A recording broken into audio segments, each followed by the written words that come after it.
Hello there, everybody, and welcome to episode 66 of the Play to Win podcast. My name is Tyler. I am your host this week, and I'm joined as always by my amazing, awesome, and superb co-host, Keiran. How are you doing, Mr. Vader? Lord Vader, I should say. Over there wearing the Darth Vader shirt. Yeah, I'm doing pretty good. I've had a very busy day, but it's chill from now on, so I can just sit and relax. Yes, it should be like, it should be also like temperature-wise chill too, I imagine, because I'm sure it was hot where you were before and all, maybe, right? Do I got my weather right? Yeah, a little bit, yeah. All right, so is your room cool? Because I know sometimes your room gets toasty and all. Oh. Nope. So it's like you haven't even changed temperatures or anything like that. No, if anything, it's actually kind of hotter in here. Well then, I'm sorry about that. I guess it's an inverse. Like you and I changed positions because normally my room's crazy hot, but the temperature today, it's not that bad. It's not that hot out today, meaning it's not that hot in my room right now.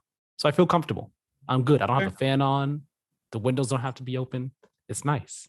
It's good. Nice. It's good in here.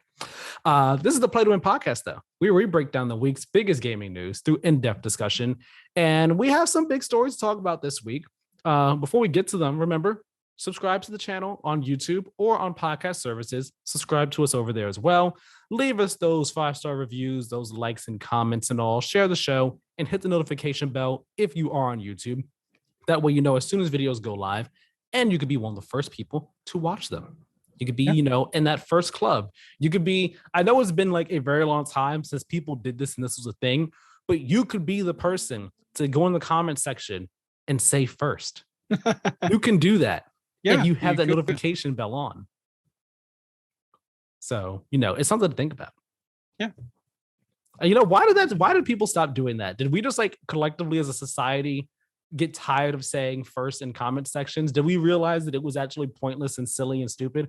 Or did we just did it just die out? I think it just faded away. I think just people kind of collectively gradually stopped doing it. Yeah, I don't know. I haven't even thought about it until this very moment. I was like, wait a minute. Well, it's a thing we all used to do. Yeah. We don't do it anymore. It's a shame. Yeah. Quite a shame. What's not a shame, though, are the topics for this episode. We finally, at long last, received the God of War Ragnarok release dates. We will talk about that some. We also got our first look at Skull and Bones with its re-reveal. And we have some E3 2023 news to talk about, in addition to a bunch of other things like brief mentions and so on, other topics. We got other things to talk about as well. We're going to start this all off with the big news, the big, long-awaited news that PlayStation fans, the gaming industry at large, has been waiting for ever since when? September 2020, when God of War Ragnarok was first announced. We finally have the game's release date. God of War Ragnarok will be releasing on November 9th, 2022. Sony Santa Monica did not do the petty move to take the November 11th slot that Starfield had. It is releasing on Wednesday, November 9th, 2022. And this was announced in a short, 30-second CG commercial, essentially. Yep. Didn't really show anything crazy, noteworthy. You see Kratos and Atreus, they're fighting some Draugr, they get knocked down. And then in the background, well, not in the background, you see a giant wolf, which people are believing to be Fenrir. Yep. He appears and they're like, yeah, we're about to fight him. We're going to take him on. And then that's it. Really doesn't show anything, noteworthy, nothing crazy aside from the release date. Keiran, November 9th. Yeah. You excited? Oh, I'm very excited. I am. I'm getting this 100% day one, and something that we're away to talk about is one of those editions is really calling to me. I know. I'm very excited that it's coming. We got a date at last. We could finally drop this dead talking point. We can move past that at long last. I'm tired of all the speculation, everything. Like I said last week, we finally have it. I thought it was weird though. That's a Wednesday. Games don't really drop on Wednesdays, especially big games like this. Normally it's like a Friday or a Tuesday, but like a Wednesday, that's like, huh? That's a bit weird. Yeah, a little bit. Yeah, but I mean, people kind of looked into it, and there's like some theories that it's a Wednesday because that is Odin's Day, I believe, or Thor's Day or something like it. So it has some like connection in Norse mythology, like Wednesday or that specific date or whatnot. So which I was like, okay, that makes more sense. That adds reasoning and logic behind the November 9th date. You got the confirmation? It's Odin's Day. Yep, Odin's Day. So that was part of the reasoning that people like threw out there, like, oh, maybe that's it. So I'm potentially going to take that day off of work, or maybe just the 10th or the 11th, or just one day, maybe the 11th. So I want to be able to like dedicate a lot of time to this game before we get to the podcast that week. And also because I'm going to review this game for sure. I'm definitely going to review it. So I want to be able to like sink as much time into it as I can so I can get the review out as soon as possible. It's interesting that it wasn't Tuesday, actually, because Tuesday is Tears Day. I mean, there's Tears going to be in the game. We're definitely going to see Odin in the game. Ragnarok. It's going to be insane. It's going to be insane. Yeah. Let's talk about these special editions, though. We got there's a number of different editions announced for the game. First up, though, we have the launch edition, which it's just if you get the game like day one, like that first week, whatever. It's just a regular version of the game, but a little bonus thing in there for you. That being a snow outfit for Atreus and Kratos. Then, of course, there's a standard edition of the game. It is, $70 on PS5, I believe. And if you get it on PS4, if you want to upgrade to the PS5 version, it will be a $10 upgrade fee. That is important to note. Yep. Then there's the digital deluxe edition of the game, which of course is digital only. It comes with the PS4 and PS5 version of the game. Well, actually, no, it comes with the full game for PS4 or PS5. So I imagine, again, if you want to do the upgrade, you'll probably still have to do the $10 upgrade to the PS5 version if you get it on PS4 for the digital deluxe. But it also comes with Dark Blade armor and like weapon handles and grips for Kratos and Atreus. It also comes with the official digital soundtrack for the game, a Dark Horse digital mini art book, a PSN avatar set, and a PS4 theme. Pretty cool. And I should note that the armor and weapon items that you get with the digital deluxe, they unlock via story progression. So they're not available right away. You got to play the game some in order to unlock them. Then we get to the two big special editions of this game, which there was actually an unboxing for. Sony Santa Monica did an unboxing video with Ryan Hurst, who is the person playing Thor in the game. And I'm going to pull up the other person's name right now. Studio art director, Raffaele Grassetti. They did a nice unboxing video. I did not get the chance to watch it, but they unboxed both the collector's edition and the Jotnar edition. The collector's edition we'll talk about first. This version of the game, it's, comes with everything that the digital deluxe has, but it also comes with 2-inch Vanir twin carvings. So similar to like the wooden toy carvings that Atreus had in the first game, that's what these two carvings are like. They're just like that. And they are of the Holdra brothers from the 2018 collector's edition. It's similar to that. So that's what this is. Seems pretty cool. Then there is a Dwarven dice set that comes with a set of dice with a quality wood-like finish and a dice bag with a symbol of Yggdrasil. About to mess up the word on the outside. Cool dice set. Then there is a steelbook display case, which I'm a bit annoyed with, because similar to the Horizon Collector's Edition, it is just a display case. The Collector's Edition of God of War Ragnarok and the Jotnar Edition do not come with an actual physical disc. All you get is a digital code. And I'm a bit annoyed by that, because I would love to get this edition. But if you're not giving me a physical disc, I don't want it. Like, it really turns me off so much.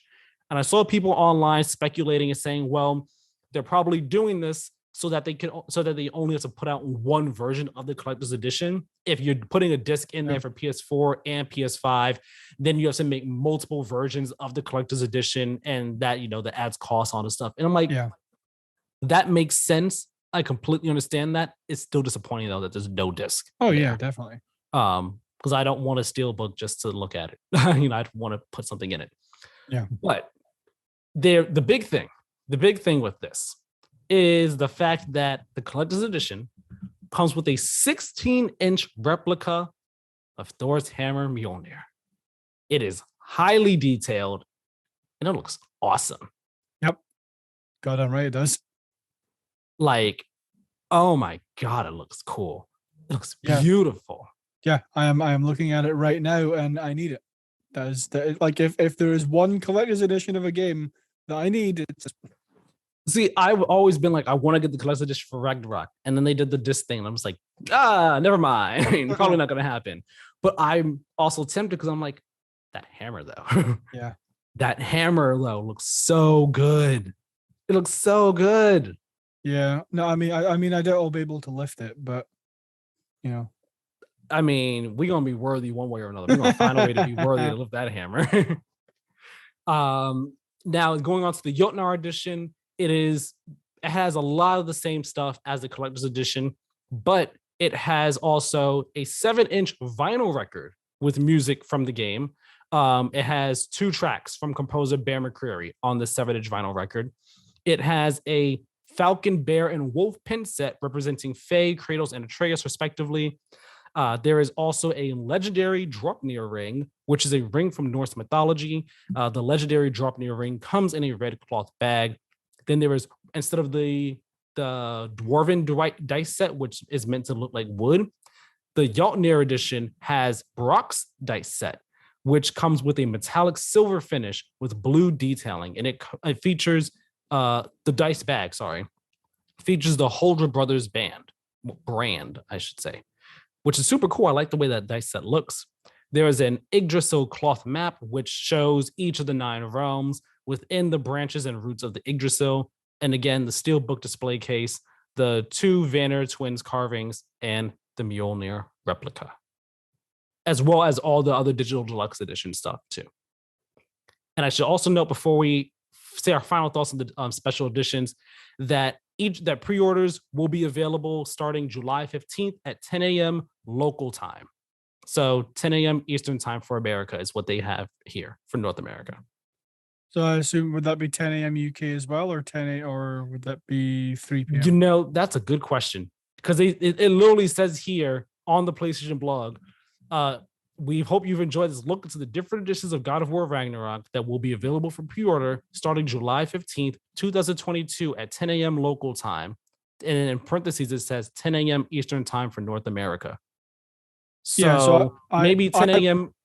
like other locations around the world, like whatever your local time is, 10 a.m. outside of North America, it'll be 10 a.m. there. In North America, it will be 10 a.m. Eastern time.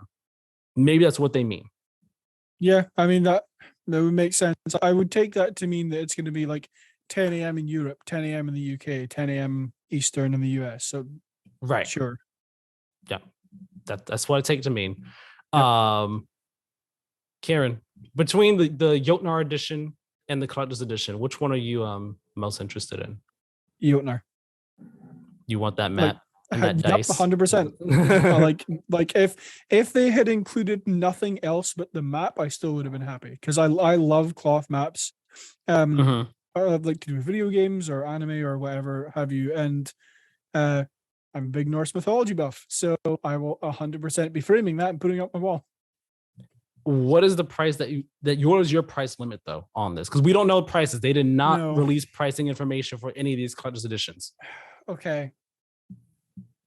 I'm gonna say, let's go 250. Okay.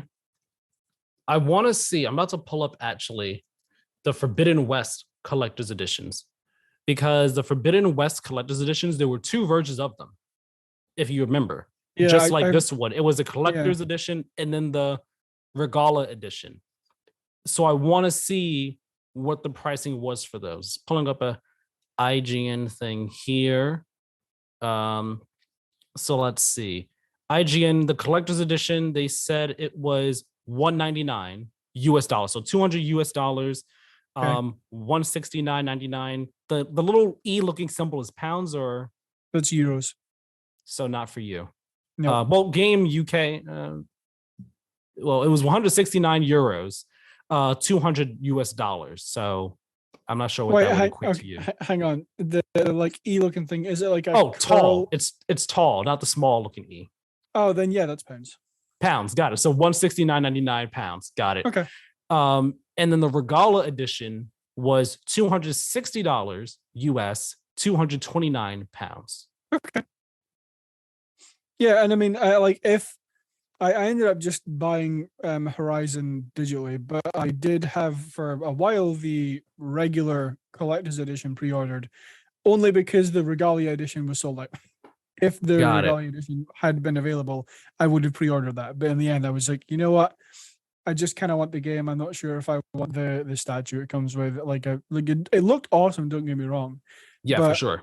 I don't really have space for it. But I'll make space for Mjolnir. 100%. You're gonna find space for that. Yeah. Hang it up on a.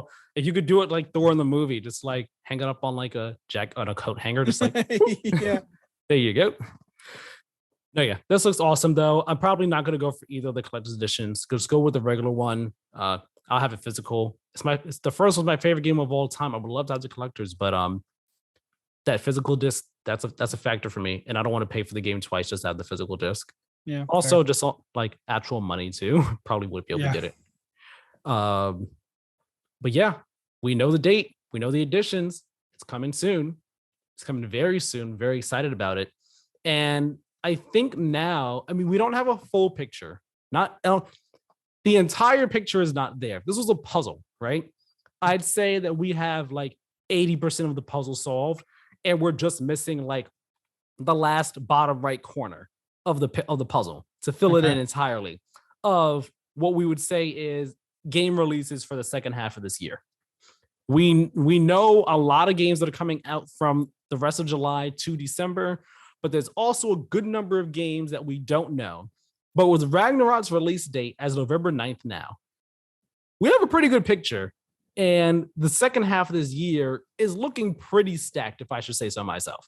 Mm-hmm. So I'm going to run down a list we have here of the heavy hitters for the rest of the year. I have the heavy hitters, smaller titles, and then games that just aren't dated, but we are still supposed to come out this year. All of this came from Wikipedia's webpage of 2022 game releases and all like that. Yeah. I'm not going to say dates for every single one of these. I'll just say like the month that they're coming out in. Yep. So July, we have Stray coming up, Live Alive, and Xenoblade Chronicles 3.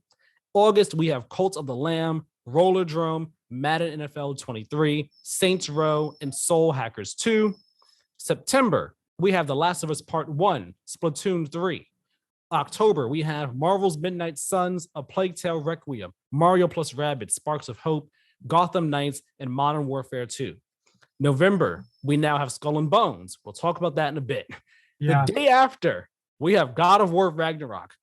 We will talk about that when we get to Skull and Bones a bit more, but that is a problem right there.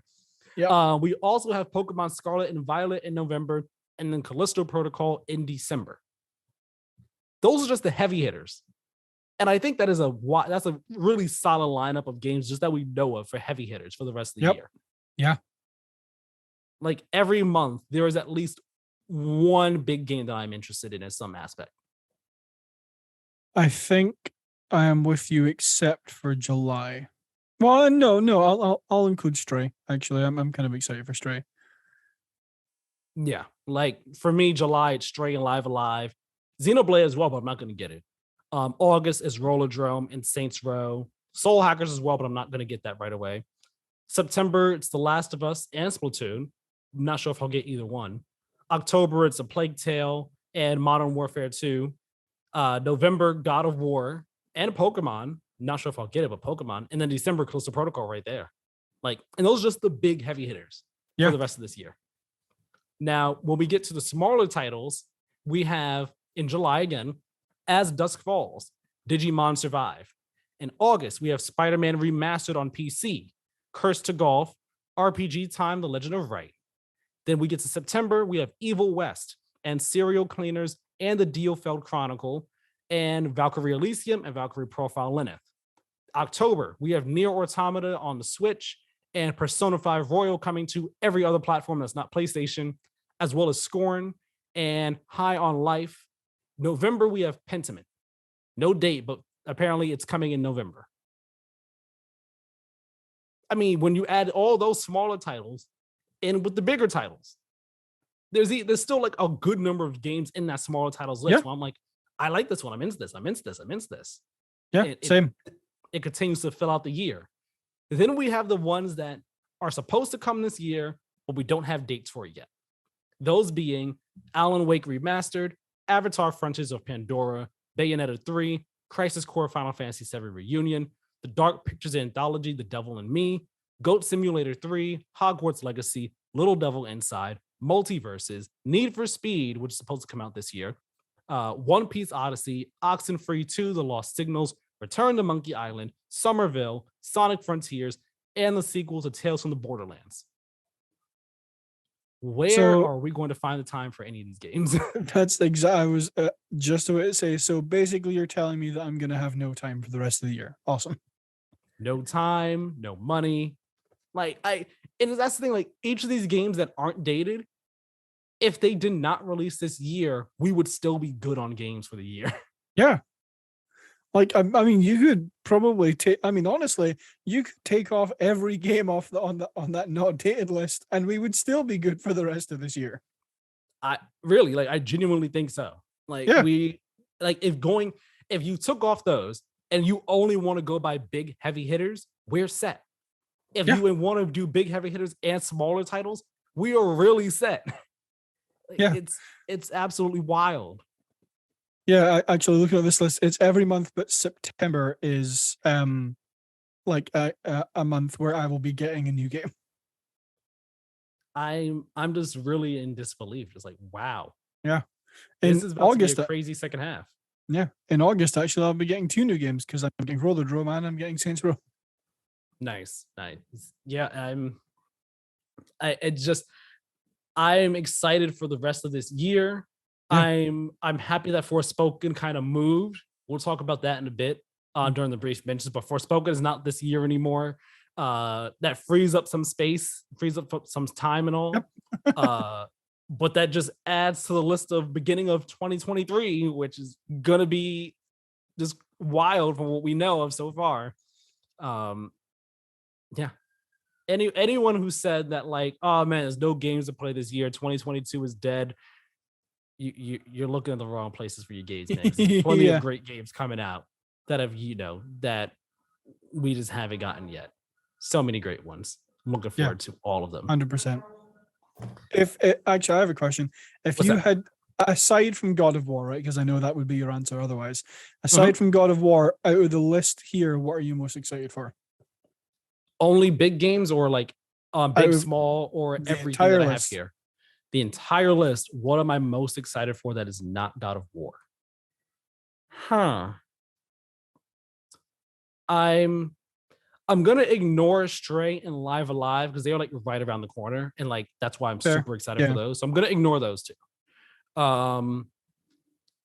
Aside from God of War, it's gonna be between Modern Warfare 2, Persona 5 Royal on other platforms, and Hogwarts Legacy. Just because we know the most about all of those as of right now. Yeah. Like I'm looking forward to a new Need for Speed, but we haven't seen anything from it yet. I'm looking forward to Somerville, but I want to see more from it. Crisis Core as well. I'm very excited for it. Who knows if that's going to be December or end up being like January, February. Avatar, I'm excited for, but we know really nothing about it. We just had the first trailer. So I think it's going to be Hogwarts Legacy, Persona 5 on everything else, and then Modern Warfare 2 as like what I'm the most excited for. At the top of that list, I'd probably have Modern Warfare 2. Under that would be Persona 5, and then Need for Speed at the bottom. Wait, I said Need for Speed?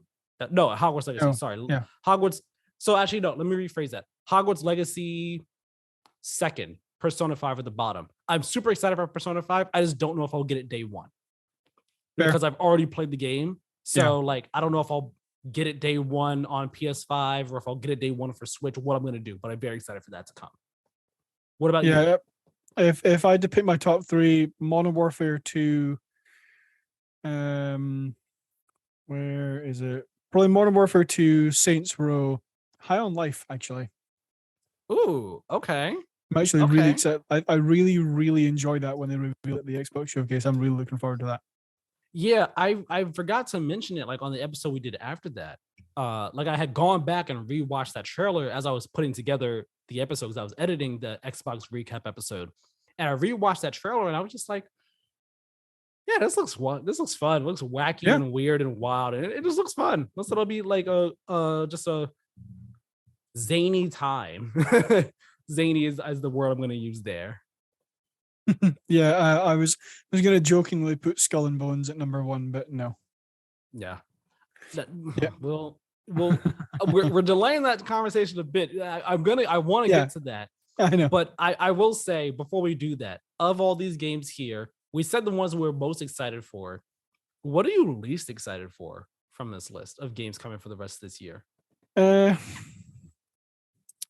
I mean, And but when I say that, ignore like don't like say a game that you obviously like have no interest in, like a Madden or something, like a game that like yeah, you have some interest in, but you're just like there's something about it where you're just like, like you're not really feeling it like that. You get what I mean?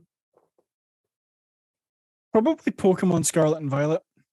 Like again, Okay. like I I enjoy Pokemon to an extent. It's just not my immediate choice to video games. So like I am interested in them and will potentially get them at some point, just probably not anywhere near launch. Mhm. Especially since we have God of War, what, 11 days earlier? No, 9 days earlier. My math was bad on that. Yeah. Never mind. Actually, no. No, that's the one I'm going to go with because you said I can't say ones. I know I have absolutely no interest in, so The Last of Us doesn't count. Yeah. Like that. I mean, it would be a gimme if we were just like, all right, what's one that we're Yeah, fair. the least excited for? Madden. I don't care about Madden. Yeah, Like obviously that's the answer. For me, I'd say of the games here, the one that I'm least excited for of games that like would like normally be my jam or whatever. yeah. Honestly, I'm looking over this list and I'm torn between two games here. So I'm just gonna say both of them. I'm gonna say, I'm just re-looking over it one more time just to make sure I'm right on this. Yep, I'm 100% right on this. I'm totally right on this. Yeah. Yes, I am. Okay. Um so it's between Gotham Knights, Fair. Little Devil Inside and Little Devil Inside. I was gonna say As Dusk Falls as well, but we've talked about that to death before. Little Devil Inside, the last time we saw it, didn't really do much for me. In fact, it made me a bit more tepid on the game than I was initially. And Gotham Knights has done Oh yeah. more damage for itself than like positivity for me. Yeah, I was actually I would just kind of add on to that if we're going with two, my second would be Gotham Knights. Yeah, that's where I am. And like I only said two because I'm torn. Like I have Yeah. equal amounts of just like at least like less excitement for them. So yeah, that's where I fall on those. I want them to be great games. I would love to be like excited for them, but Yeah. they both kind of aren't really doing it too much for me right now. Yeah, Gotham Knights is in that really difficult position, I think, for a lot of people that like the more they show of it, the less interested people are. Yeah, specifically the gameplay of it. Like once we Yeah, saw that yeah, first exactly. gameplay breakdown with Nightwing and Red Hood, Yeah, that's where I think it fell off for a lot of people. That's where it did for me for sure. I was just like, yeah. ooh, I'm not sure how I feel about this. So Yeah, because sorry, I was just gonna add one more thing that like the initial gameplay reveal, everyone was like, oh, and then the second one they were like, oh, yeah, I mean, initially people were like, oh, okay, not what we were expecting. We were expecting more like Arkham. We're seeing yeah, damage numbers come off enemies, so like a bit, pause for concern, but it still looks fun. It still looks cool. It still looks, yeah, interesting. And now this most recent one was just like, oh, wait a minute now. Hold on. yeah. Hold on a second. Negativity aside, gonna be a great rest of the year for games. There's a lot Yep, of games to play 100%. this year. Don't be surprised if anything slips to next year, though. because I Yeah. mean, anything is possible. We're still in the age of COVID, dealing with COVID and all. So anything can slip to 2023. Yeah, like this next game might want to do. It just might want to. Cool. You're recording and I'm recording. Fantastic. Alrighty. So we now know when Skull and Bones is coming out. Yeah. We got to look at the game, a gameplay overview, cinematic trailer. I don't even know where to start with this game. Let's start with the date. Skull and Bones, as we said before, comes out November 8th.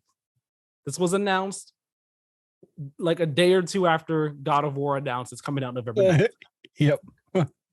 As if this game was not already being sent out to death. This is like the death blow for that game, for Skull and Bones. Yeah, I'm sure when they saw the God of War release date, alarm bells started going off in Yves's office. Yeah, and I wonder if this game sticks to that date for a number of reasons. We're gonna get into it now, though. Keiran, you saw the gameplay overview. Yeah. You saw the ship combat, that little video. You saw the cinematic trailer. Let's start at the beginning. The cinematic trailer. When you saw it, what were you thinking? You think, all right, cool. How are you feeling going into this reveal of Skull and Bones? So like, Skull and Bones has always been a game that like I've been interested in because Black Flag was my favorite Assassin's Creed for the longest time. So when I saw that I didn't watch the stream itself, I watched everything afterwards. But same here. When I went and watched the cinematic trailer, I'm like, this actually looks pretty good. Like don't get me wrong, it didn't blow me away or anything, but I'm like, okay, this has certainly like kind of gotten my interest for the game up again. Right. But now, after seeing it, you're thinking, I think I just gonna play Sea of Thieves. Yeah. See, I haven't been hot on Skull and Bones ever since we saw the very first gameplay for it years ago, when it was just real, like, oh yeah, you're just the boat. And you're just going against other people in the boat. Yeah. After that, I was just like, oh, yeah, not really into it at all. Not really getting me. And then it disappeared, went away for a while. And we've heard all the stories and trolls behind the game and everything. And I've been cautiously optimistic for the game, but not really expecting much from it. Yeah. And seeing what we saw today, I was just like, yeah, it's not surpassing any expectation that I had for it. It is not, I don't even know if it's meeting it. It is exactly the same game I thought it was, and I'm not going to be getting this. I'm not going to be playing this game. Yeah, like, again, I hope it does well because people have spent, years working on this game, and I'm sure it is going to have an audience, right? Like, I don't want it to come across like I'm like, oh, this game looks horrible and Sea of Thieves is the best. But like in all honesty, I think that a large player base is still going to stick with Sea of Thieves rather than either transitioning or just going over to Skull and Bones in the first place, because Sea of Thieves is out longer. It has had time to learn and grow and adapt. And Skull and Bones just like, while it didn't blow me away and it didn't like really impress me, it looks like it might be fun if you're into that sort of thing. But to me, like I said, I would just rather go and play Sea of Thieves. So let's talk about what we saw in terms of gameplay and everything. So if it wasn't clear before, it is very clear now. Skull and Bones is a straight up live service game. It's a straight up live service game. There's no real story to it at all. Surprise. It's strictly just basically live service. You are a pirate. The premise behind it is after a shipwreck, you wake up on a beach somewhere. You end up with a small ship called a dhow, and that's kind of your starter ship. And you go from there to just building up your pirate infamy, your pirate rank, and getting better ships. And you go out you take on contracts. You go out on missions to just further your pirate rank and everything. That's kind of the premise behind the game.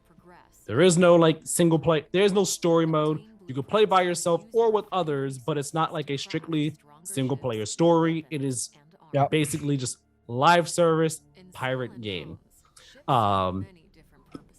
which is not all that exciting or interesting to me. And from the reception I've seen online, to a lot of people, a lot of Yeah. people were hoping that Skull and Bones would end up being a game where it's a story. You have a story to the game, right? Like a single player pirate story game, uh, with some multiplayer stuff on the side. But really, like a game that really it's basically people wanted Black Flag just without the Assassin's Creed attached to it. We want another pirate Yeah. game that's like that. That's not what you're getting here at all. Nope. So a couple details that we've kind of got from both the gameplay overview and like the talk with I believe is the senior game designer on the game. I forgot his name. So there are 12 ships that are going to be in the game at launch. They kind of call the ships collectively the captain's fleet, and each ship can be used for anything and everything in the game, but each ship has something that they're the best at. So cargo ships, they can carry more loot, but they move slow. Navigation ships are fast, but they have less cargo space and less health. Firepower ships, they can deal more damage, but they're harder to maneuver around in the open seas, which it's cool. I like that there is, there's depth and variety to these things about the game. It makes it so that, all right, I want to go out and I want to go, just loot a bunch of ships, or, I'm going on a mission where I have to maybe go find this treasure or whatnot, let me go take my cargo ship out on this mission. Or I just want to explore the sea. I'm just going to use my navigation ship. It's going to go out, just sailing the seas, essentially. I like that there are options for for each of the ships, and that, you can use whatever ship you want to, but you'd have to be mindful of, hey, I'm going to go do this, but I might end up coming across other people or other enemies. So I want to make sure my ship is, up to snuff.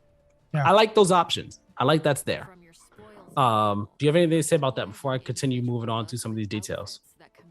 Just that this is something that I think that Skull and Bones is already doing much better than Sea of Thieves did. Is that in Sea of Thieves, like, you have a sloop, a brig, and a galleon, and like there isn't a huge amount of difference between them other than the ship size and like the amount of sails, and like you do get more cannons the bigger the ship you get, but like there's not really any huge difference between them. Suppose like brigs are easiest to maneuver, sloops are fast, and galleons are slower or faster in the wind, but they have more fire. Anyway, I'm getting off topic. It's something that like I wish they would implement in Sea of Thieves, where like you would, if you were logging on with friends, like, okay, today we're gonna go and do a merchant thing where you're gonna get a bunch of cargo. Then I wish they would do something like you can have a cargo galleon or a cargo brig, something like that. But this certainly interested me. Yeah, and I think it's cool. Like you said, there's many different ways you could customize your ship. So making, adding more weapons, the types of armor that you add to your ships, the amount of cargo space you add for your ships. There's a bunch of different customization things you can do, but it all just really seems I don't know, when I'm watching it, I just got this feeling of this is just going to be grindy as all can be. Yeah. But not like grindy just to grind it out and just to have a strong ship, but without any real drive or purpose or a real carrot at the end of the stick, to really make you want to do it. It didn't seem all that engaging. It just seemed like, all right, you're a pirate. Let's do this and that and so on and so forth. It didn't seem that fun. Like it would be that fun or rewarding at the end of the day. Other details that we have here, you can board other ships, because they revealed that when you're going up against other ships, if you sink them, you lose more loot from them than if you just board the ship. If you board the ship, you get all the loot from it. Here's the thing though, boarding is just a cutscene. It's not something you actively partake in. Like the only time you are ever playing as your character on foot is when you are at like an outpost. Other than that, you are the ship, which is very disappointing to say the least. You are the captain of your ship, though, and you do have to pay attention to your crew's morale because they will mutiny if they're not fed or taken care of, or anything like that. So I think that's cool. I like that your crew can like come back against you and everything. But again, just I wonder, like, what is the drive behind it? Like, all right, if they mutiny, then what happens? Do you lose your whole crew? Do you lose your ship? Are they just mad at you for a bit? Do you like what is the repercussions of it? Um, these are things that I'm wondering. Like I mentioned before, you have your rank called infamy. Higher rank brings you better options for you to have. So like better missions, better items at your disposal for you to buy and purchase. And you can increase your infamy through exploration, plundering, treasure hunts, investigations, dynamic events, contracts, or other activities. And these can all be done solo or with others. Speaking of other players, PvP is a thing you can do in this game. It is an opt-in thing though. It's not something that is always on. There are like PvP servers and PvE servers. You could switch between them at any time without losing any progress, which is really good. That's good, Um, actually. Yeah. and while you're like sailing out in the seas, you can also invite other players to join your group. So if you see another like player ship, if you want to be like, hey, come join me to do this thing, you can just send them an invite while you're out at sea, which is good. That's cool as Yep. well. Like I mentioned, there are pirate dens that are essentially just player hubs. So you go to the pirate den, and you can make ships here. You can buy supplies. You can pick up jobs or interact with other players while you're at these pirate dens. And there are also outposts that are like safe spots to rest and trade items for like with like NPC vendors and all like that. Yep. So with all that in mind, like again, I keep saying this, but it seems like Pirates, the live service game, it seems just kind of, for me personally, just bland and uninteresting and fun at a core level. Like there are things about the game that are cool, but I think would be better if there was an actual story to frame it all around, or a story to have you be like the driver to go to be like, all right, this is the story that I'm on. I want to, I want to have a better ship because I'm going to need a better ship as I go through the story, or so on and so forth. But just doing it to be the hamster on the wheel doesn't sound fun to me. It doesn't seem interesting or engaging to me. Yeah, and that's the thing is like, I think that was kind of my biggest takeaway from this. Like, it looks like it has the potential to be okay. Like Yeah. it doesn't seem to me like, again, it like people are going to be flocking out in droves to pick up this game because they get to be a pirate and sail the seas and all that. When one, it's a live service game, and I think people know what to expect at this point from a Ubisoft live service game. Two, there's no story to it, right? Like, I mean, like you say, I think this would have been a lot better if they had a story mode for you to go through, and that was how you unlocked maybe like, half to three quarters of like the unlockable armor or weapons or crew members or whatever else they're gonna have. And three, and the thing that annoyed me about this game, right? Because it is a Ubisoft live service game, you can absolutely guarantee that it is going to have microtransactions. Oh, for sure. 100%. Definitely. And this It's game is primed still for it. Yep, and this game is still $70. That's Yeah. that's what really threw me about this is, one, not only does it look on like kind of worse than Sea of Thieves did at launch in terms of like stuff that is actually going to be fun to do or rewarding to do, should I say. But two, you're still going to make me pay $70 to have the experience to play it, and then be like, oh, by the way, if you want all this additional content or, all of this other stuff that might actually be really useful, give us more money. Yeah. I'm just not into it at all. And I mean, I don't want to poo-poo on anybody who is interested in it. I'm sure that there are Exactly. people out there that are excited for it, that think it looks fun, that are just looking forward to being a pirate in a live service game. Like, all right, I'm just gonna be sailing Yeah. the seas, going after other people, doing these things. And if you're into it, that is cool. By all means, I hope you enjoy it. I hope you have a great time. But Yeah, more power for to me you. personally, I don't think the game looks that great. I think that No. it's disappointing on many levels. It seems kind of just, I don't know if I even say bare bones. It seems just like it just doesn't seem all that great, really. It just doesn't seem all that great. And it seemed like the fact that it has this November 8th date. Let's get back to it's coming out the day before Ragnarok. If they don't delay this game, I'm certain it's just because they're trying to get it out. They just want to get it out so yeah. that it's out. That way the obligation is done, taken care of, and they can move on past it. Because this game coming out the day before Ragnarok is a death sentence for this game. Oh, 100%. Yeah, like you're talking essentially the Horizon Breath of the Wild situation No, where except Horizon, it was always going to be good. yeah, This like that. Horizon always looked good. This does not look that great. Yeah, I was gonna continue by saying you're in that situation, except this is a major disadvantage because it doesn't look that great. And Right. like I I think I can sum up this game in one sentence. Go ahead. Looks like it might be a good Game Pass game. Maybe.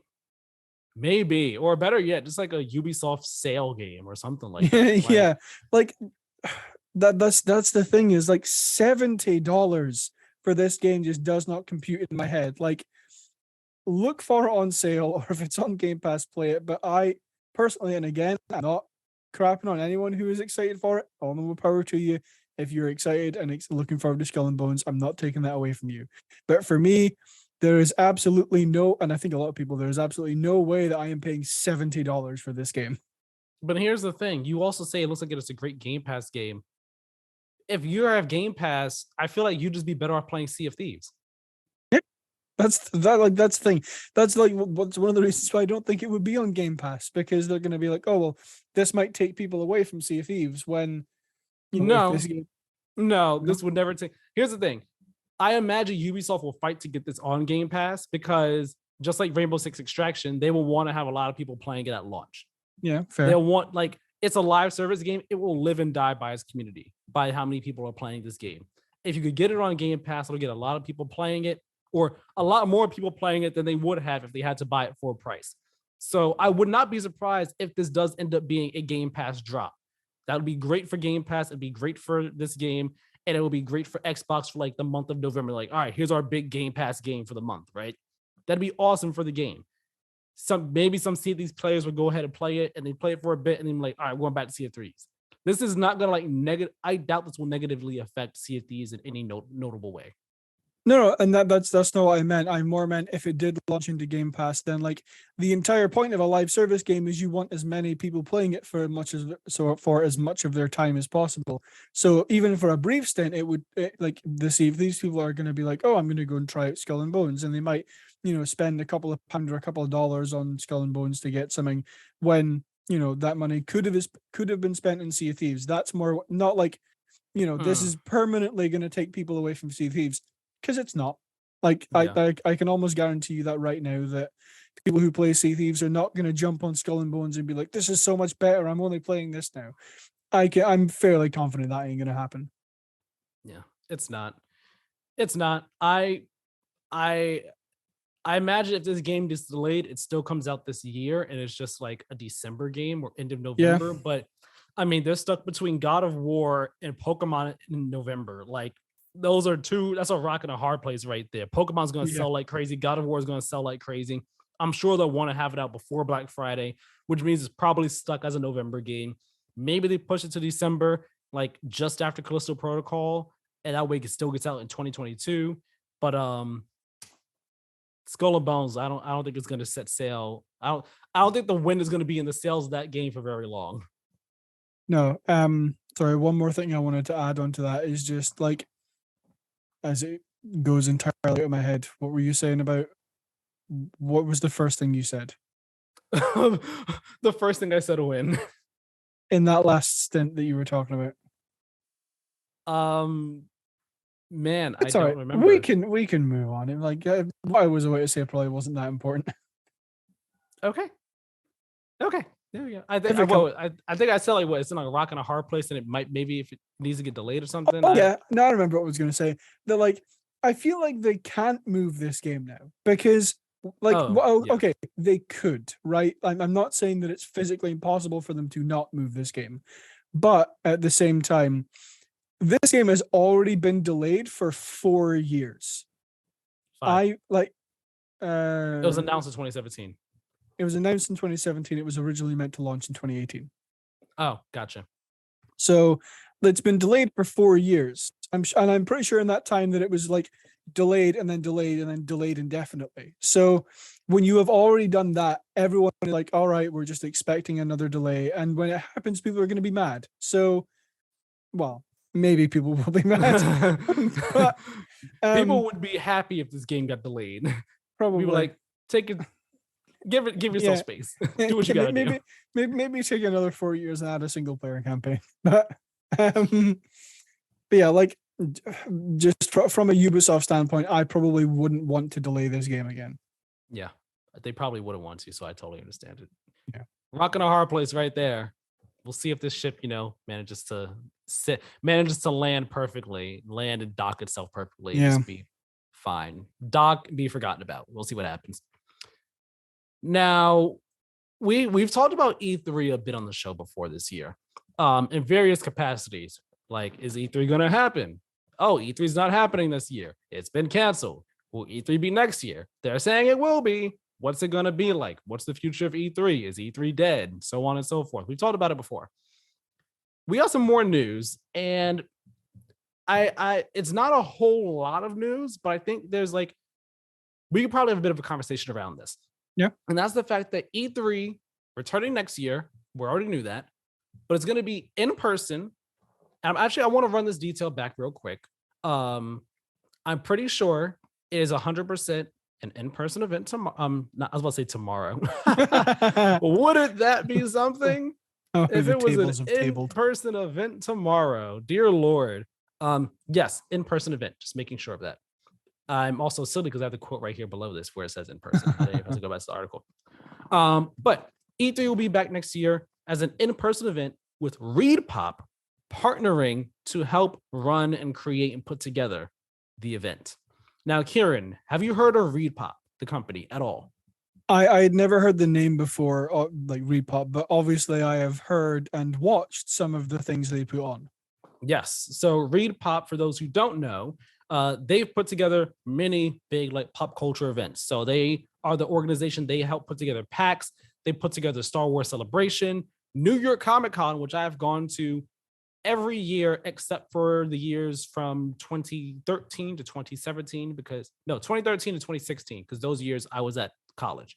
Didn't make sense for me to come back for a weekend. And more events. And they also own multiple gaming brands, including gamesindustry.biz, which is a site that we source articles from sometimes. Yeah. Games Industry. Yep, Games Industry. I didn't know that until today either. Well, not today, but when they made the announcement. Yeah. Gamesindustry.biz were the ones who made this announcement on their site. So we have a quote here. We have two quotes. One from ESA President and CEO Stanley Pierre Lewis on the matter. He says here, quote, "We are thrilled to bring back E3 as an in-person event with ReedPop. The past 3 years have confirmed that E3 convenes our industry like no other event. ReedPop brings world-class talents and a keen understanding of the video game industry, which will serve to enhance the E3 experience for years to come," end quote. Now, ReedPop president Lance Finsterman also had a quote saying, quote, "It is a tremendous honor and privilege for ReedPop to take on the responsibility of bringing E3 back in 2023. With the support and endorsement of the ESA, we're going to build a world-class event to serve the global gaming industry in new and broader ways than we already do at ReedPop through our portfolio of world-leading events and websites," end quote. Those are all details we have right now.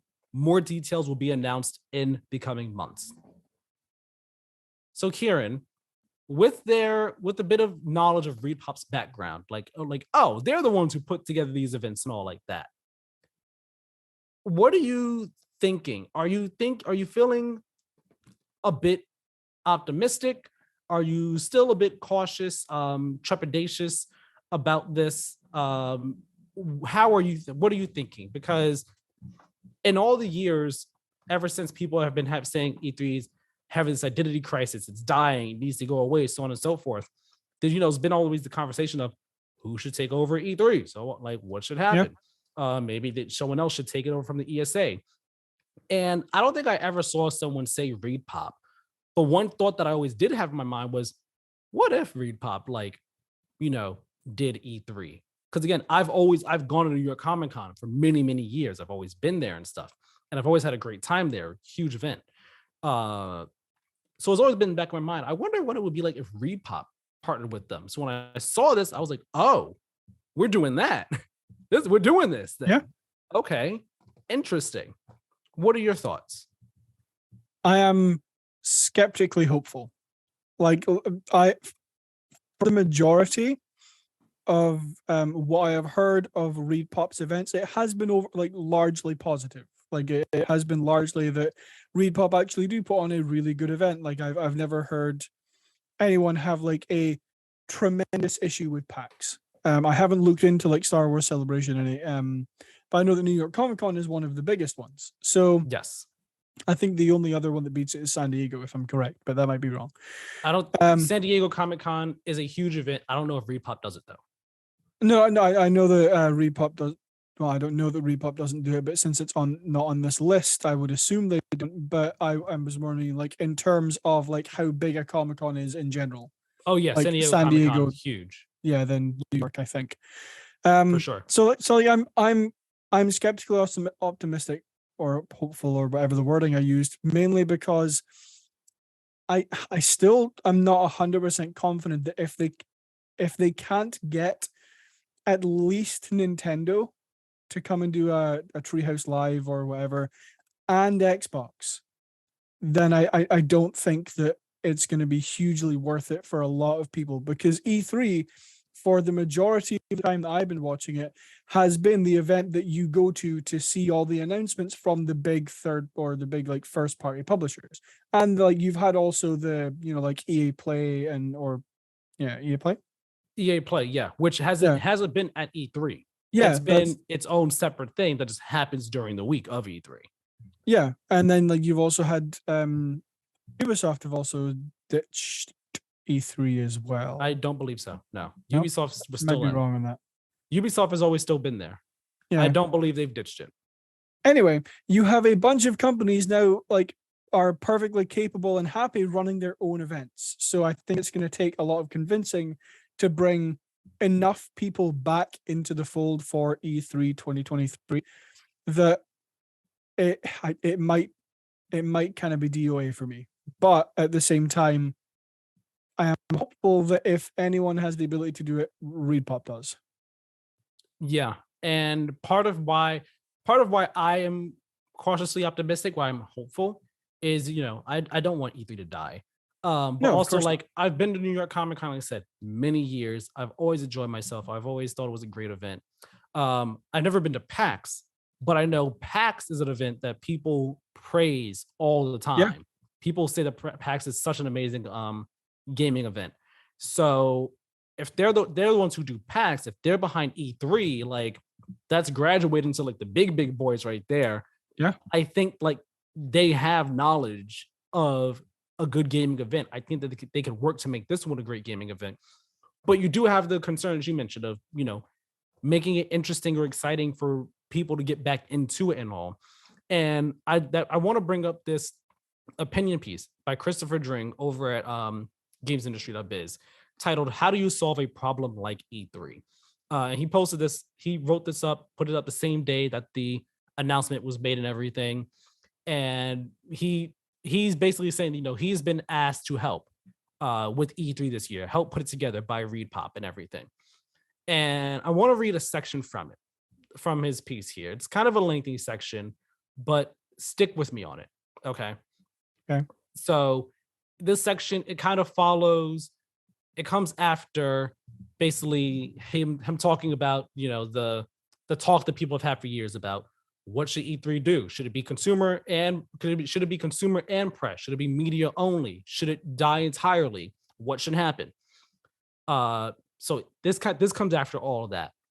He says here, quote, "Yet E3 has undoubtedly has questions to answer and criticism to react to. How do you make the event good for consumers when so many of the games are behind closed doors? How do you bring in fans and improve the experience for business attendees at the same time?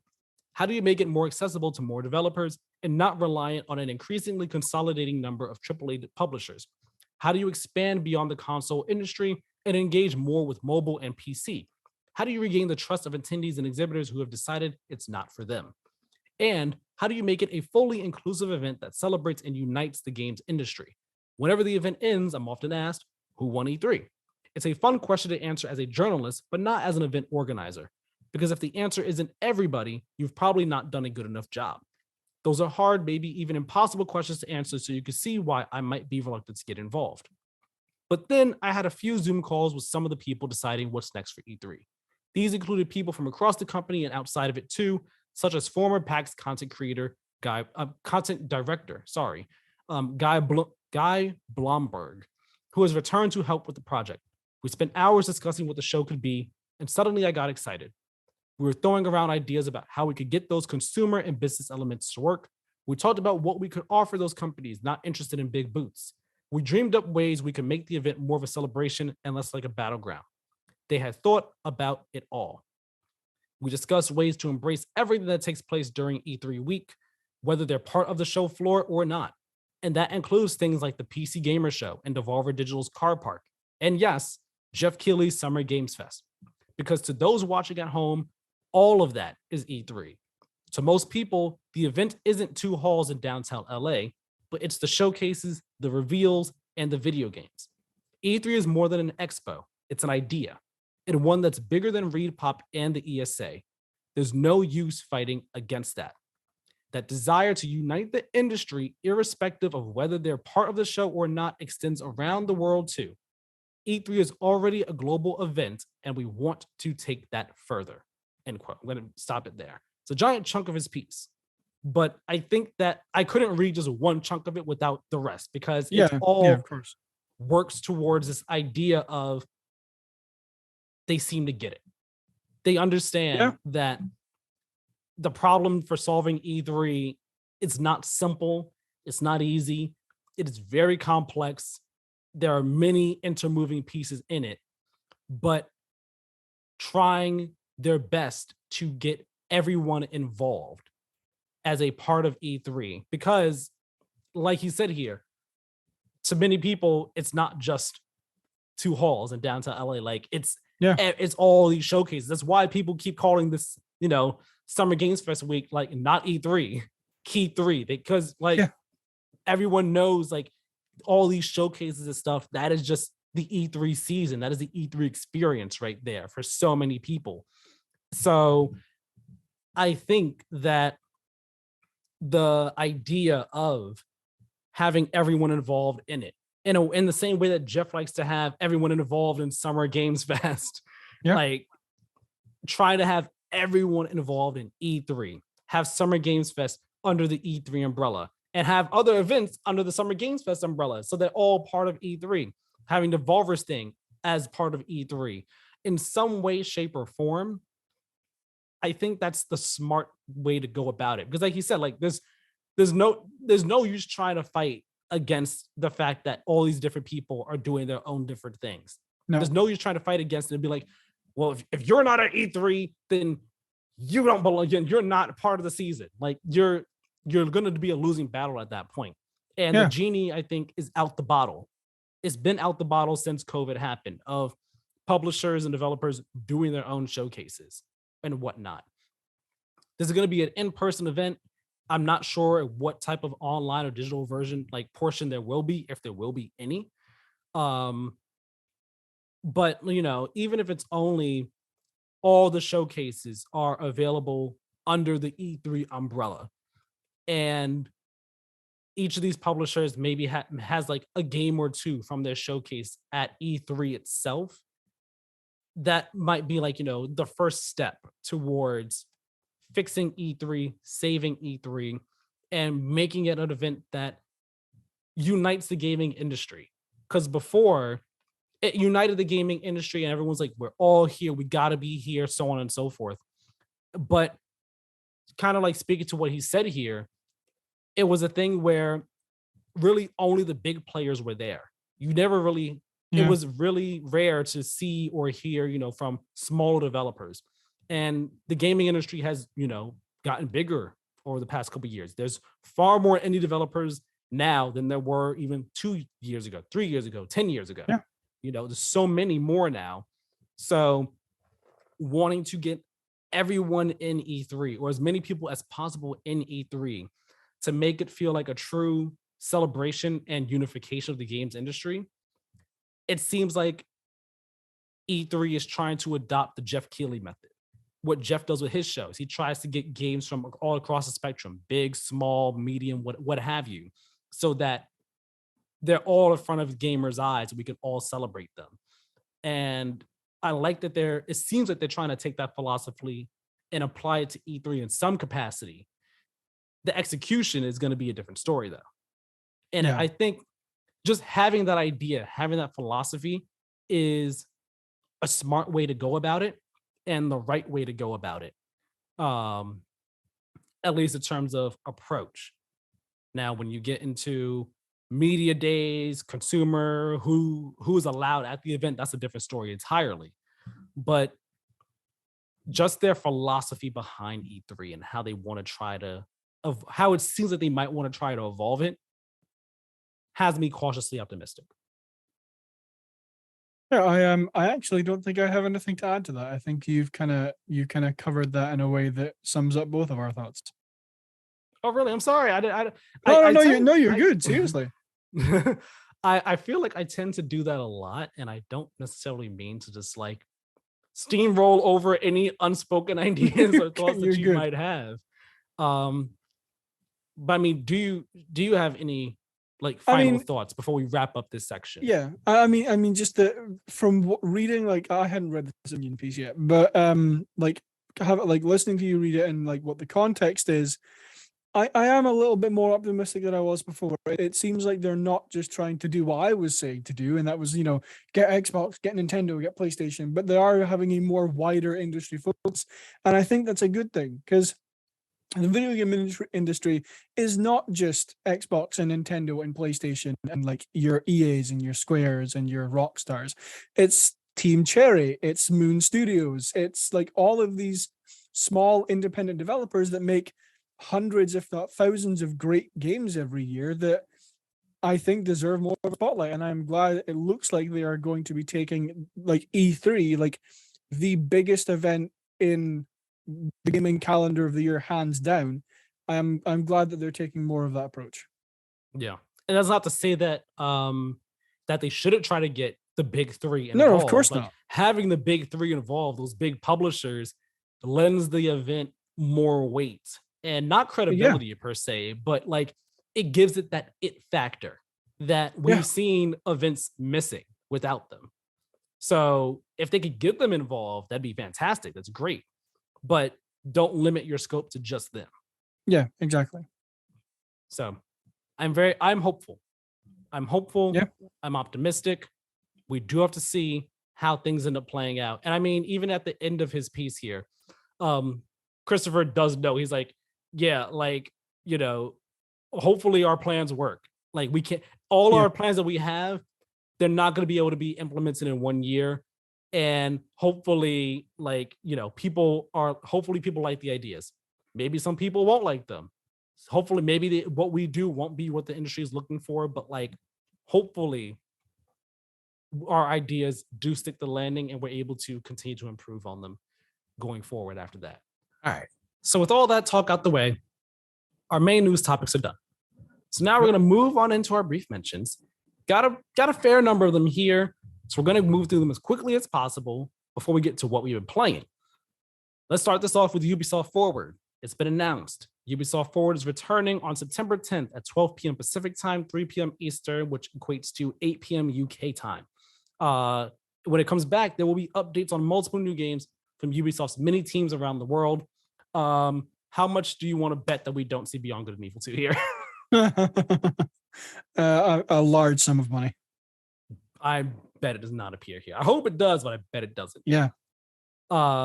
Maybe that is, though, where we will see a bit more of The Division Resurgence, which is a new free-to-play mobile game that Ubisoft announced this past week.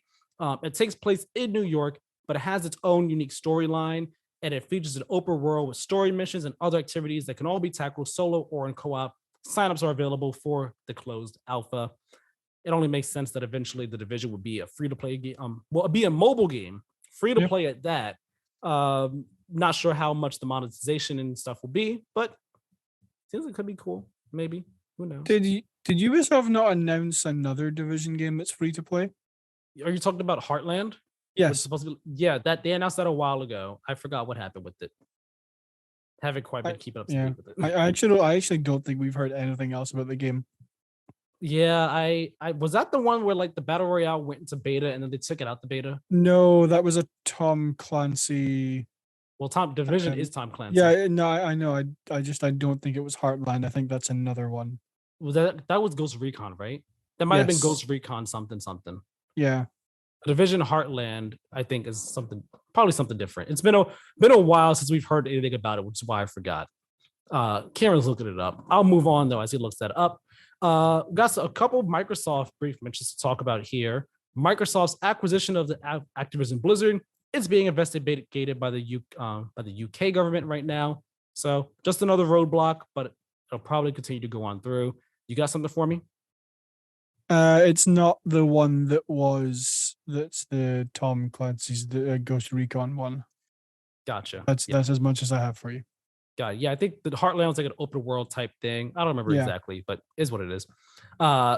Starting on October 1st, Games with Gold will no longer offer Xbox 360 games due to Microsoft reaching the limits of what they can bring from that generation. So any redeemed 360 games from Games with Gold can still be downloaded and kept even without an Xbox Live Gold subscription, which gives Keiran even more fuel to his die Xbox Live Gold argument. No, not specifically Xbox Live Gold, just Games with Gold is what my argument's for. But like, I mean, I really don't think anyone's complaining considering like, yeah, I mean, yes, you're getting 2 less free games a month, but I'm sure no one's really complaining with the state of Games with Gold. Yeah, and it's like I don't think they confirmed whether or not they will be replacing the 360 games with more Xbox One games, or if we'd get like another original generation Xbox game. Yeah, Hasn't maybe. been confirmed, but no more 360 games. Yeah, It just is going to be a loss for it'll be a loss of some sort for value. yeah, and just I if they do replace it, they're just going to replace it with 2 games that no one cares about anyway. Precisely. Xbox though, they will be holding they'll be on Gamescom 2022 show floor. They will be there and they will have updates on some announced games coming to Xbox in the next 12 months. Come on. I assume that means 12 months from the Gamescom show in August. That's what I assume that means, not 12 months from now, because that just makes the most sense. So we now have the Xbox release calendar extended a bit more to 2023. Who knows what we'll have shown there. But I'm happy that they are announcing the 12-month thing now as opposed to at the show, to set expectations. Because that, again, like we said before, that kind of messed with the reaction to the summer showcase in June. Yeah. All I want is a Silksong release date, please. Thank you. Who knows? Maybe it'll be there. Maybe it will. Fingers crossed. 343 is making a playable version of the Halo 2 E3 demo that like never saw the light of day and was not actually a playable part of the game. They're doing this as part of their Dig Site project, which is bringing back pre-release content from the original Halo game. So Halo fans are excited about that. It's really cool, and I know it's a big deal. So that's awesome. Forspoken, like we mentioned before, has been delayed out of 2022 to 2023. And would you look at that? It's coming out on my birthday, January 24th. Lovely day right there. Lovely day. Nice birthday present for you from Square Enix. They actually dropped Kingdom Hearts game on my birthday a couple years ago. It was Kingdom Hearts 2.8. I was just like, thank you, Lord. Thank you. Love you. In their announcement of the Forspoken delay, they had said like, yeah, like the game's in the final stages of polish. Like, it's fine. Like, it's not like nothing bad going on. But after talks with some of our strategic partners, we decided to delay the game. And this was, I think, like the next day after God of War's release date was announced. It was just like, they were talking with Sony, like, you should probably move that. They're like, yeah, we're going to move. Just get out the way. We'll just get out the way. Yeah. Very, very smart move. According to the Game Post, Bungie is reportedly working with NetEase on a Destiny mobile game, but it has nothing to do with Destiny 2. It's not related. And apparently this game has been in development for over 2 years. When we see it, interesting. Who knows? But I wonder like what it's going to be about in the Destiny world. It'll be very interesting to see. A Lollipop Chainsaw remake has been announced for release next year. That's a game I haven't heard of in a hot minute. It's being published by Dragami Games and will be developed by a team that is a mix of old and new developers. The co-creators of the original game, Suda51 and James Gunn, are not involved with this remake project, though. They have made that very clear on Twitter. You have not heard of this game before, Karen? Nope. Yep. It's I never played it, but I remember hearing about it. Just like, wow, that's a weird premise. Okay, it's what it is. Yeah, that's what I'm getting from the images that I just looked up. Yeah. Also, I didn't know James Gunn was involved with it until this remake was announced. It's like, whoa, James Gunn was involved with this game. Okay. Wild. Nintendo has announced a Splatoon 3 Special Edition Switch OLED, and it's priced at $359.99. So just $10 more than the regular Switch OLED. Not too much more expensive. Meta's Quest headsets will no longer require a Facebook account. Starting in August, Quest users will make Meta accounts to use the headset. So people who were worried about like, I need a Facebook account, you don't need a Facebook account specifically anymore. You'll just have a Meta account for it. So maybe that'll get more people to, get Quest headsets if they were on the fence before. GameStop made the news in a big way this week. They fired their chief financial officer, I think it's supposed to be Mike Recupero. I spelled it wrong, I believe. And they laid off a number of people across both GameStop and Game Informer. All the while, they are still going all in on crypto. Not the best times for GameStop. They're getting raked across the coals after this news came out. It's a really sad thing. Thoughts with all the people who suffer from the layoffs and everything. And apparently, like, more might still be on the way. It's not a good time over there. Yeah. When is it ever a good time for GameStop? Never. There are reports from Kotaku and a prominent Rockstar insider that have revealed that the company, Rockstar, has shelved all remasters that were in the works, including remasters for GTA 4 and Red Dead Redemption. This is due to the reception that the GTA trilogy remasters received last year, as well as an effort to focus more on GTA 6. In addition, Rockstar is also not making any more themed updates for Red Dead Online because they want to, bring more resources to GTA 6. I feel bad for the Red Dead Online people. I also am sad that we are not getting a remaster of GTA 4 or Red Dead Redemption anytime soon. Same. Like, they're not canceled apparently, but like they could still happen in the future at some point, but it's just not happening anytime soon. And that is a shame. I really would love to play Red Dead Redemption 1 and GTA 4 again. Mm-hmm. Me too. Hey, give me GTA 6. I'm all for GTA 6. Give me that game, baby. We got a few PlayStation indie updates this week. I'm just going to rattle these off. Inscription, roguelike card game. It's coming to PS4 and PS5. Curse to Golf. That's coming to PS4 and PS5 on August 18th. Sea of Stars has been confirmed for PlayStation. Originally, we only knew Switch. It's confirmed for PlayStation. Skim, that was the shadow game that I talked about during E3 time. Well, not E3 time. That has been confirmed for PS4 and PS5. I believe it's coming out next year. Cult of the Lamb has been confirmed for PlayStation as well for PS4 and PS5 on August 11th. Signalis is coming to PS4 in October. And then the Tomorrow Children Phoenix Edition has been announced, and it's coming in September. The Tomorrow Children was a PS3 game. And for a long time, I know there have been issues in terms of like bringing it back in some capacity. But it's coming back with this new Phoenix Edition in September. Very cool, very exciting for those who have been waiting for it. Final two brief mentions here. The Dark Pictures Anthology, Devil and Me, mentioned it earlier, but we got a trailer for it this week. Cool. Looks like it'll be creepy and interesting. But then here's the most bizarre brief mention of them all. So on Friday, the Japanese Prime Minister Shinzo Abe, I believe is how you pronounce his last name, was assassinated on Friday. I don't know where his politics lied, if he was a good guy or a bad guy, but it is a sad thing that happened regardless. Straight up assassinated while he was campaigning. People on the internet made jokes that the suspect looked like Hideo Kojima. These jokes somehow eventually caught the eye of a French politician named Damien Rieu, which then led to a Greek news station catching on to this and running a broadcast on the suspect with pictures of Kojima as the suspect. Exactly. Okay.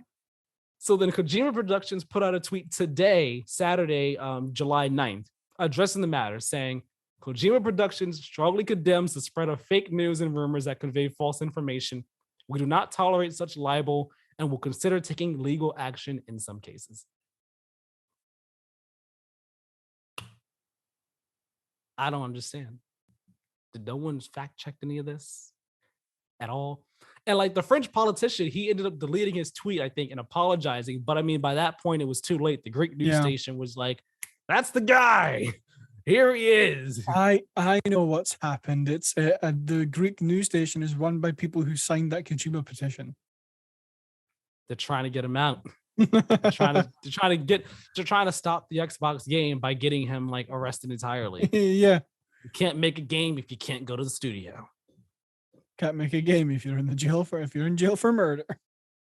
Not just murder, assassination of a political figure. Jesus. Oh boy. All right. That aside, sad thing that happened regardless. Those are all of our brief mentions. So we're gonna talk about what we've been playing this week. I only have one game. I share that game with Keiran. So, Keiran, do you want to talk about your other games first before we get to our shared one? Or do you want to talk about the shared first and then just go into your stuff? How do you want to do this? I'll talk about the other two first just because I don't have a huge amount to say about them. Okay. I've been playing like some more of the Overwatch 2 beta. I did try and record the gameplay, but I would have to have recorded it in like 30-second clips and then edit it all together. So I couldn't find like good points to consecutively record like cool things that are happening or stuff that was going on in Overwatch 2. So I don't have any gameplay. I'm still playing a Sojourn as much as I can. I will say, just a pro tip: if you're in the Overwatch 2 beta, just play open queue. Like don't try and go on role queue, because if you play anything other than support and role queue in the beta, you will be waiting 15-20 minutes to find a game. So wow.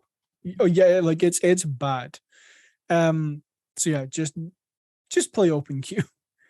Okay. Real quick, I want to say Xbox DVR, you gotta do better over there. I'm sorry. Like I don't understand why my recording limit is 30 seconds. I hate it. It's so annoying. Meanwhile, on PS4, I can like have a 1 hour long recording. Yeah, exactly. Like well, I said PS5, I mean, probably PS4 too. Yeah, like it's possible. It's happening on other platforms. Xbox, do better. Simple as that. Anyway, continue. Sorry. Last night I bought a new game on Steam because I saw it was on sale, and I'm like, I was really interested in the game anyway. I'm like, great, I'm saving money. So I have played about maybe an hour of Have a Nice Death. Okay. Tell the people about this game, because the name is familiar, but the name's familiar. I've seen it, but I remember nothing about this game. So tell me about Have a Nice Death. What is it? It's essentially the latest in roguelites. Okay. Basically, you play as the Grim Reaper, and essentially you got overwhelmed doing your job, and you created a bunch of these. I forget what they're called in game, but you create a bunch of these monsters, for lack of a better term, to go and take care of all your business for you. But eventually, these monsters get out of hand and just start reaping souls left and right that they're not meant to. And as Death, it's your job to go stop them. So you work through different levels or different areas, obviously, because it's a roguelike. And eventually, you'll get to like an area boss. Right. And along the way, you will pick up like different abilities you can use. You'll get, health upgrades, stuff like that. And if you die, everything resets and you go right back to the start.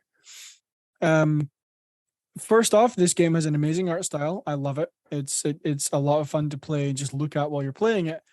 I remember liking the art style when I first saw this game. It's actually really good. I'm really enjoying just it from a visual standpoint, but more than that, I am very much enjoying it from a gameplay standpoint. The combat feels really, really smooth, and it's actually really fluid as well. So like you can attack enemies, and obviously you can like jump attack enemies in the air. But one thing I really like is, when you're playing a game and it's like it's like a multi-tiered 2D platformer, and to go down, you hold like down and press A, and it will like Sure. drop you down through a platform. If you jump up through a platform and attack, like or go to an attack, go to attack an enemy that's above, it will actually kind of like slingshot you through the platform that you're jumping through, and kind of allow you to attack them multiple times in the air, which is actually really cool to do, because you can like, so right from the start of the game you have a dash, which in Hollow Knight you didn't have, you had to unlock it, but right from the get-go you have a dash, which is RT on Xbox. And essentially you can like slingshot yourself through a platform, attack an enemy in the air, dash, dive down and attack an enemy below you, and then use that to spring yourself back up, dash, and attack another enemy. It's really fluid. It's a lot of fun. And so far it's just been it's been a hell of a lot of fun to play. Is kind of the bottom line. Okay. It sounds like it's fun. It sounds like it's cool. I Yeah, have to see it to, have the full picture. Guess who didn't record a gameplay because he forgot to, because he was just having too much fun playing Have a Nice Death. This guy. This guy right here, he has 2 thumbs. I'll have gameplay next week. You're playing it on Xbox or PC? So I'm playing it on PC with an Xbox controller. Got it. Okay. Just I figured, because I played Hades for a probably amount of time I shouldn't talk about. I find it easier to play roguelites with a controller. Okay, that's cool.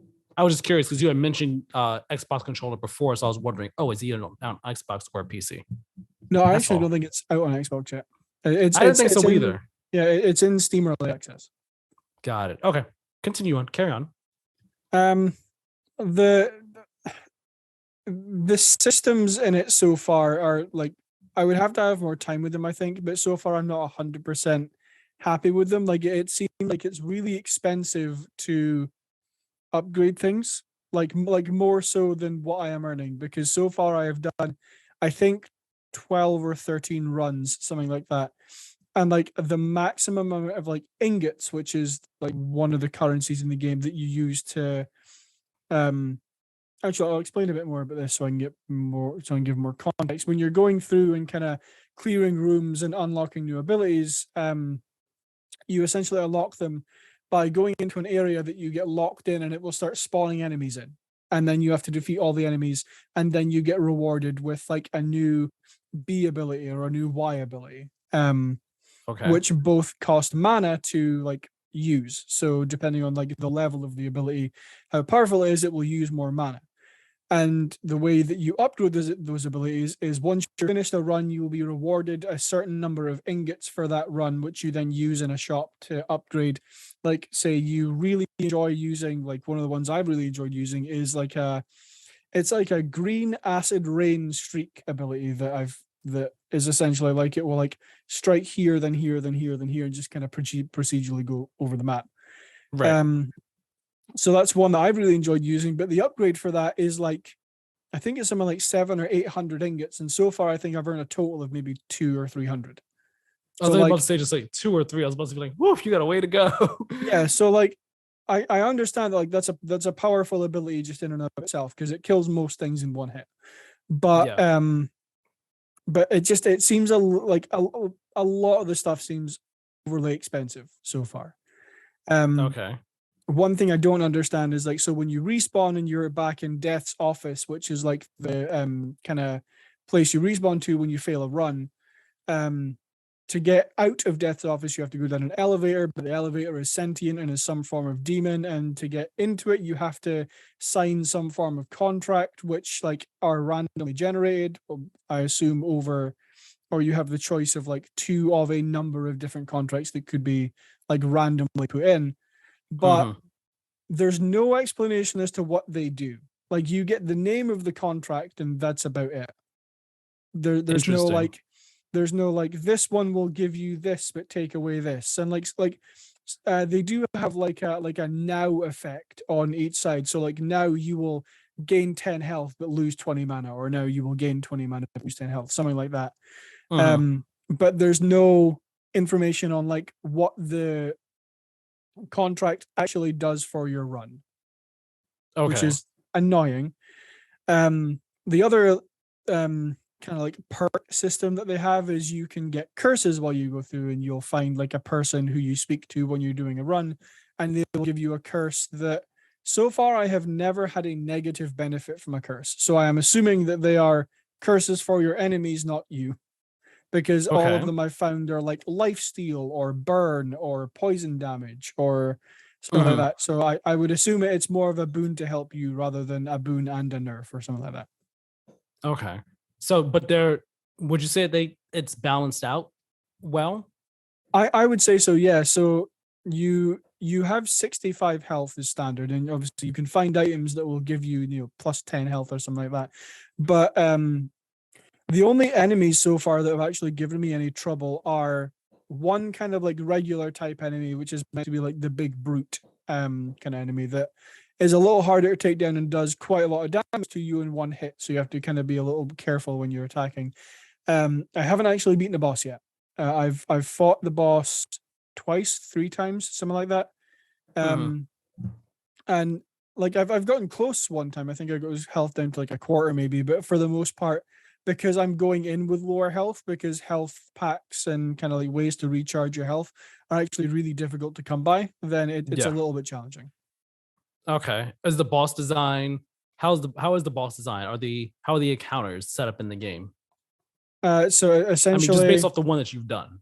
so the one that I've done is essentially it's a boss called Brad. Um, and Hey, essentially, Brad. How's that feel? You got killed by someone named Brad. it's a few times actually, which doesn't feel good. Um, One thing I actually want to know is like I really like the intro cinematic that plays whenever you enter Brad's office, because it's just your cute little death like character art kind of like on this half of the screen. Why, I don't know why I pushed my mic that way. So you have your like deaf person on this side of the screen, and then Brad on this side of the screen with like a slash in between, and it's just death going like you. It looks a lot better in game than I can explain, but it's pretty funny. But Yeah. so I mean, essentially, you're in like a rectangular room with no like platforms to jump on. It's essentially you're on the floor, and Brad is moving around to tell you. There's no like specific. Um, I suppose he does have a move set, which is like actually really easy to predict. Yeah. Um, like I say, it's just the fact that because you take so much damage while you are out in the like kind of mob areas and you don't have a lot of health to begin with, you 9 times out of 10 I have gone in with less than half my health left. You got it. It sounds like the boss fights are like set up in a room similar to like something you'd see in a Metroidvania or Yeah, like a Mega Man game or something like that. You walk into the room, door closes behind you. All yep, right, survive, beat pretty them and much, yeah. survive. Okay, so you're enjoying it so far, though. You're Oh enjoying it yeah, so yeah. far. I'm loving it so far. It's really really fun to play. Would you recommend it to someone who is like new to roguelikes or doesn't really typically play roguelikes that often? I mean, yes. Like the so far I haven't encountered a roguelike that is like terribly difficult to get to grips with. Like, I mean, obviously, Mhm. any new game that you start is going to take you a little bit of time, but I mean, have a nice death, Hades. I'm trying to think of another one, but it's blanking on my brain I right would now. say Returnal as well. Yeah, Returnal. Like again, might take you a little bit of time to get used to, but they're still fun even if you've never played a roguelike before. Cool. Well, nice. I'm happy you're enjoying it. I remember like I haven't seen anything for the game since whenever I first saw it, but I remember thinking this game looks really fun. I would like to play it, except it's only on PC, so I'm not playing it anytime soon. Yeah, But hearing this makes me excited and hopeful that it comes, to like PlayStation or I'm Xbox or sure it's. Switch at some point, so that I could play it. Honest. Like if anything, like it makes sense to come to Switch. Like Switch is just like an indie. It's a haven for indie games. He's looking Uh, up information about it right now. Did he see anything? Just says Have a Nice Death will launch in early access on Steam with brand new Steam Deck consoles in March 2022. Additional platforms will be revealed at a later date. So it'll come to consoles at some point, just a matter of the when. Yeah. Yeah, All right. I'm very positive this game will be coming to console because this game has been at an Xbox showcase before. I don't remember that. But I mean, it could also be, Game Pass for PC, or not even Game Pass, just like here's a PC game for you to play. So yeah, like they haven't announced when it's coming to console so far, but this game is coming to console 100%. Like of that, I have no doubt. Nice. So now you got your last one here, which we both share. That Yeah. being Destiny 2: The Witch Queen. Now remind me, you played Beyond Light or no? Yep. Okay, you finished Beyond Light's campaign and everything. So Yep. you were okay, cool. So Witch Queen, how are you feeling on it? I'm actually really enjoying it so far. I'm Savathun's Throne World feels like similar enough that it still feels like Destiny, but I feel like they've done a few different things with it. So I actually can't remember because I haven't played Beyond Light's campaign since it came out. Like I think Right. it took me like a week or two to finish. So I actually can't remember if they had those like psychic orbs that you find that reveal platforms in Beyond Light's That's a campaign. Witch Queen thing. Yeah, That's a that's Witch what I Queen thought. specific thing because like that story beat, the story beat surrounding that is involved with Witch Queen. That wasn't a Yeah. Beyond Light thing. Yeah, so like I'm enjoying that, but like the one thing I'm actually not enjoying not enjoying, but it doesn't really make sense to me is like have you been in an encounter with like you have to shoot glowing things on a wall to make the area light up? Yes. They're like, yeah. I should also say I finished the campaign this week. Oh, nice. Okay. I finished the main campaign. Okay. So the thing that I don't get about that is like, isn't my ghost a torch? Like the amount of times I have gone into a dark area and my ghost has lit Well, yeah, up the area. has lit up the area. Lit up, Lit is yeah. a Pokemon. Oh, sure. But I mean, yeah, you're right. But also, your ghost can't shine a light 20 feet away from you. No, like yeah, I'm not saying that. I just don't get why it's not activated in my immediate vicinity because whenever I've been in a dark environment before, it has been. Game mechanics. Why don't you engage? Plot armor. Essentially. Yeah. How far are you in the campaign? I have just done the first strike. I forget what it's called. I'm trying to remember. Was it Light Blade or something like that? Yes, No. that one. Yeah, okay, I thought I messed up the name with it. What'd you have to do in that one? I forgot. Essentially, you have to. Oh, now you're asking. You were going to Oryx's temple to get a memory, right? Something like that. Got it. Okay, cool. So that was the last story thing you did. Yes. Okay. That's the first memory you're getting, or have you done other memories? No, I've gotten Segura's memory. Okay, so you're doing that one now. Okay, got it. So you still have a bit more to go in terms of the story and everything. How are you liking the story? I'm actually really enjoying it. Okay. I'm trying to remember, I'm trying to think if I like it more than Beyond Light or not so far, but I honestly think I do. It's interesting. I like the Hive are my favorite enemy in Destiny anyway, so I mean that's a bonus. But I'm finding it really interesting going into more depth on like the Hive lore and Savathun's relationship with the Stolen Light, which is something that you have never encountered before. So yeah. So yeah, it's interesting so far, but I'm definitely excited to continue. Yeah, there are some revelations in the story that are just like, oh wow, okay, interesting. Didn't expect that. And I mean, at least the main campaign wraps up in a interesting way that has me really excited for Lightfall on the Last Shape. Very much excited about what's to come. And I will say, you be prepared for the boss fight against her, because this isn't necessarily a spoiler, but the final boss fight of the main campaign is against Savathun. I would have assumed. It is a tough fight. It's not that it's not crazy difficult. It's not impossible to beat. Like the mechanic to beat it, it's once when you realize what you have to do, it's like, oh, okay, this is what I have to do. Simple. Just the execution could be difficult just because of all the enemies you have to fight at the same time. It could be difficult. I died on that fight quite a bit before I managed to beat it. But I did beat it eventually. I enjoyed the fight, enjoyed the campaign overall. And I enjoyed doing the other missions. Finch was the name, not Flinch. Finch is cool. I like him. And even after you finish the main campaign, like there's still other story things to do, whether it be in other missions, like other quests that pop up or whatnot. Like there was an exotic quest that I had to do that continues on the main story.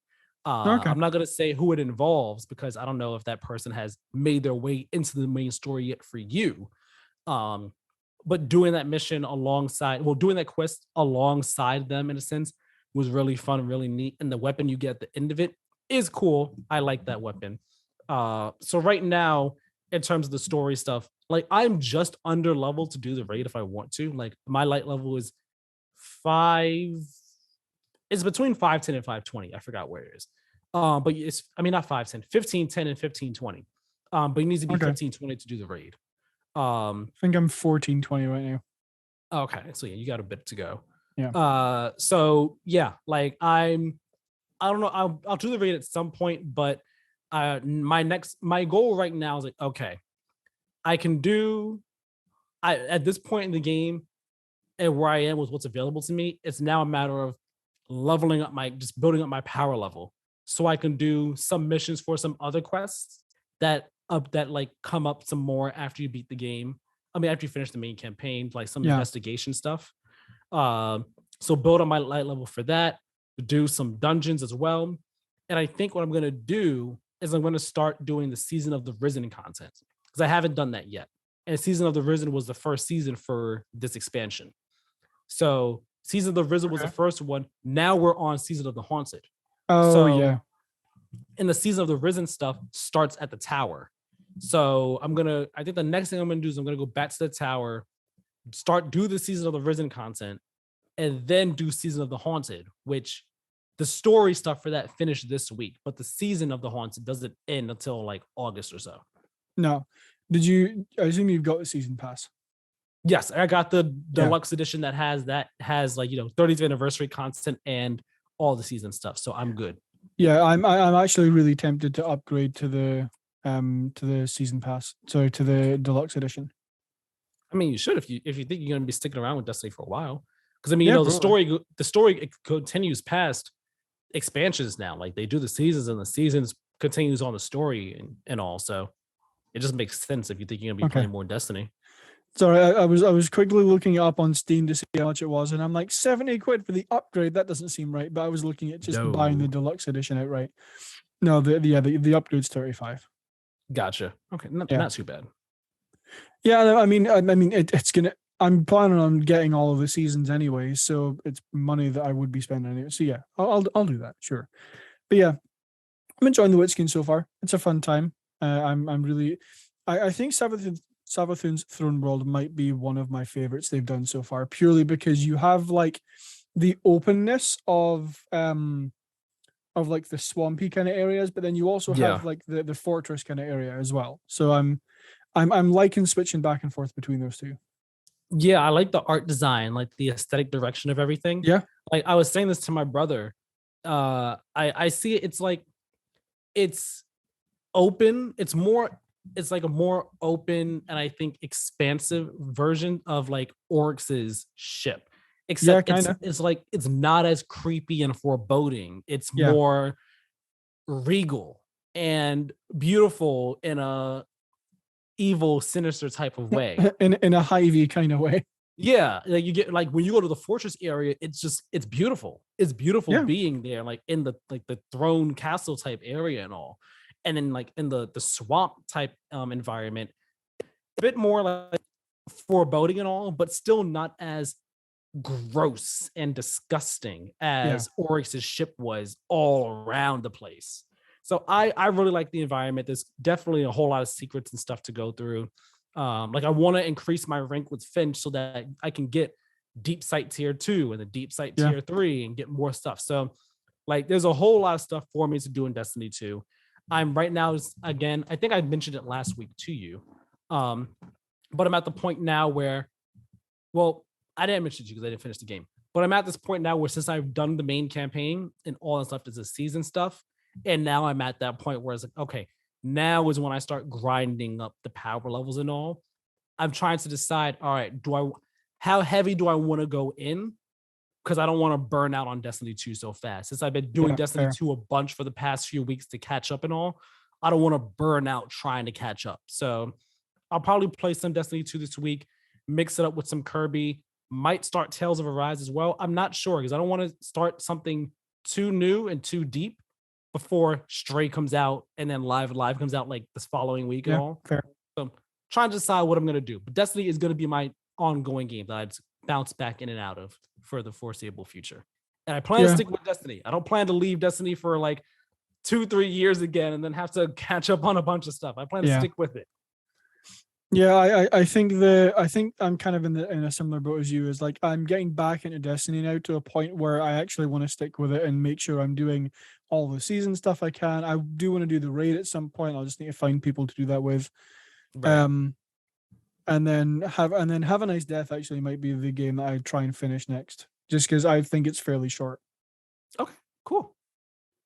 Sounds awesome. Just one. You said you had the deluxe edition for Destiny 2, right? The deluxe edition that comes with the 30th anniversary, that version. Do you have the 30th anniversary stuff? No. Yeah, so that's the one I have. The most expensive version of Witch Queen.